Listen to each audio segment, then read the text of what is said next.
आज जो second phase का जो वोटिंग हो रही है दूसरे मरहले की, आवाम किस बुनियाद पर वोट करने के लिए बाहर निकली अपने घर से और क्यों वोट किया जा रहा है आज? देखिए, आवाम इस टाइम बहुत परेशान है भारतीय जनता पार्टी से। अब वो चाहे संभल हो, चाहे वो रामपुर हो या और कोई जिला हो। यहाँ देखिए, बुलडोजर की सरकार चली। यहाँ लोगों के घरों पे बुलडोजर चलाए गए। मैं भी उसका शिकार हूँ। मेरे भी 80 साल 100 साल पुराने घर पे रोड के किनारे बुलडोजर चला दिया गया। मेरी भी चाचाओं की दुकानें तोड़ दी गई। मेरा एक और पुश्तैनी मकान है, उसको भी तोड़ दिया गया। मेरी परदादी की कब्र है रोड के किनारे, जिसके लिए पीडब्ल्यूडी ने नाला पूरा मोड़ दिया था। उसके बावजूद भी वहां बेहरमती करी गई। और देखिए, कोई ऐसा नवाब नहीं है उत्तर प्रदेश में या राजा नहीं है जिस पे कोई जुल्म हुआ हो।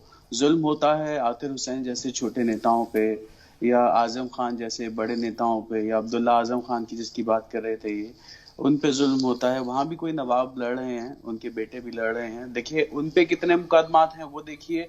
और आजम खान जिन्होंने मौलाना अली जौहर यूनिवर्सिटी बनाई, मैं आजम खान की पार्टी को पसंद नहीं करता और शायद वो भी मेरी पार्टी को पसंद नहीं करते होंगे, लेकिन जो काम उन्होंने बनाया है, उन्होंने मौलाना अली जौहर यूनिवर्सिटी का किया है, वो देखिए तारीफ के लायक है।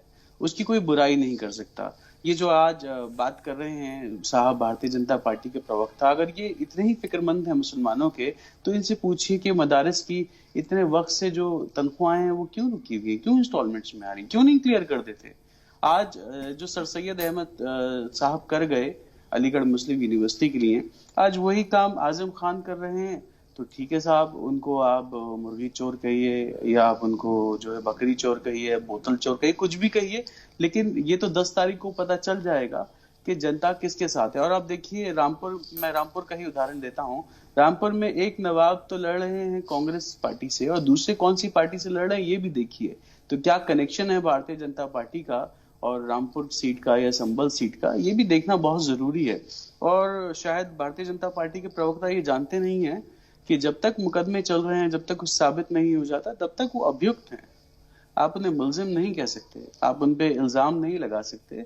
और आज के दौर में देखिए, जब सीए हुआ या और बहुत सारी चीजों पे एहतजाज हुए, तो बहुत सारे प्रोमिनेंट मुस्लिम नेता थे जो किसी ना किसी वजूहातों की वजह से नहीं बोल पाए या उनकी आवाज को दबा दिया गया।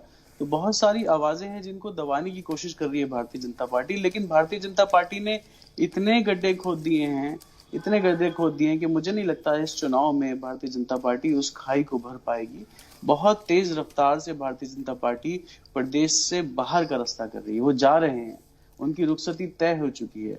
वो कितना भी 80 और 20 के फॉर्मूले की बात कर लें। आप कह रहे हैं कि बीजेपी जा रही है, लेकिन आम आदमी पार्टी कहाँ नजर आ रही है? इसका जवाब में प्रियंका राणा से लेना चाहूंगी। ये जवाब दे दूं, मैं जवाब दे दूं आपको छोटा सा, कि आम आदमी, बस छोटा सा 30 सेकंड का। देखिए, आम आदमी पार्टी तो चुनाव से पहले ही जीत गई है। आज से पहले अखिलेश यादव की सरकार हुआ करती थी, इससे पहले वाली सरकार भारतीय जनता पार्टी की सरकार हुई, किसी ने 300 यूनिट बिजली फ्री की बात नहीं करी। जैसे ही हम उत्तर प्रदेश में आए, बिजली फ्री की बात हो गई, किसानों को मुफ्त बिजली देने की बात हो गई। तो हम तो सियासत बदलने आए थे, हम चुनाव लड़ रहे हैं, लेकिन हमारे लड़ने से पहले कोई हम जीत दरकार चुके। नहीं है, जीते कोई भी, लेकिन नहीं, क्यों नहीं जो है, मुद्दा हम जीतेंगे, हम जीतेंगे भी, हम विधानसभा में भी बोलेंगे, लेकिन हमारे जो मुद्दे थे वो तो देखिए ना, उसकी सुनवाई होगी। सियासत को हम बदलने आए थे, सियासत बदलना शुरू हो गई, धीरे धीरे बिल्कुल बदल देंगे। जो भी पार्टियां हैं जिन्होंने जनता के साथ मजाक किया, इस इंडिकेशन को मैं तफसील से समझूंगी कौशिक साहब से, इस इंडिकेशन को मैं तफसील से समझूंगी, लेकिन प्रियंका राणा, आपको क्या लगता है